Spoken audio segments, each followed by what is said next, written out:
So this is the Asus PCE-AC88 Dual-Band AC3100 PCIe card. So pretty much it is a amped up, boosted PCI Wi-Fi card. It says that it will support up to 2100 megabytes a second on 5 gigahertz band and 1000 or gigabit on 2.4 gigahertz. It's supposed to have a lot better coverage since it has the 4 antennas and you can kind of move them around to where you would like it. It also has the AR radar beamforming, and it's got a mountable antenna base. The base is also magnetic, so you can stick it on your case, you can stick it on something that's metal, whatever you wish to do there. First up, we got our Asus card here. This sucker's a beast. It's got a lot of weight to it.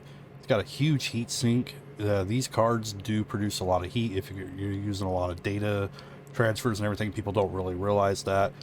So definitely a nice heat sink on there, completely covered here on the bottom. I will show you a difference with my other card once I pull it out. We got 4 ports here for the 4 different antennas. You can connect the antennas straight to this, or you could use that base, which I do recommend using the base because you can move it around and kind of point everything into a better direction and get a little bit more distance as well. So here's our magnetic base. Looks nice and sleek. And here's our antennas. We also have looks like a driver disc. I'm not sure how many people actually still use drives that use disc, but here we just attach these cables to the card and we're good to go there. And then we'll just need to connect our antennas, and we'll open up the computer and I'll kind of show you a quick installation and we'll do some comparisons. And before I do that, I'm going to pull up on my computer a speed test with the adapter that's in there currently, and then we'll do a comparison.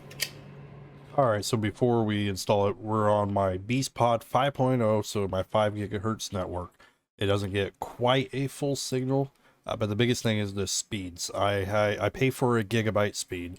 I'm on the bottom floor on the opposite side of the house of the router, and I'm lucky that I'm getting just a little over 200 megabits a second at this point. So right about, we'll see what it ends, right about 230-ish. Yeah, I'd definitely like to boost that up because I'm paying for so much faster, but I'd either have to do Ethernet or move the router, which I only have the one outlet. So I'm going to try the card. I'm going to see if I can at least get a little bit of a boost. So that's my speeds on the current card, which is a U-bit AX200. All right, so this was my budget-friendly, cheap U-bit AX200. This card worked really well. It just wasn't getting that super long distance with those 2 antennas and everything, and it's not really a super high performance, but for what it is, it works pretty well. Now what we want to do is just install our new card, which is going to go in that same PCIe slot. You definitely see the size difference there. You just want to insert that in there, and then we're going to screw it down, and we'll go ahead and get everything launched up. We may have to install some drivers. Then next, you're going to need to install the antennas. Like I mentioned, the base is magnetic. It will attach to your case or anything else metal. Alright, so we are booted all back up. And I did have to install some drivers. Luckily, I had my laptop to do that because I couldn't put the disk in. So definitely keep that in mind. I am connected to my BeastPod 5.0 network again. It doesn't look like it's seeing that very last bar. It kind of goes back and forth a little bit. But the biggest thing is I want to see how the speeds, if they actually changed.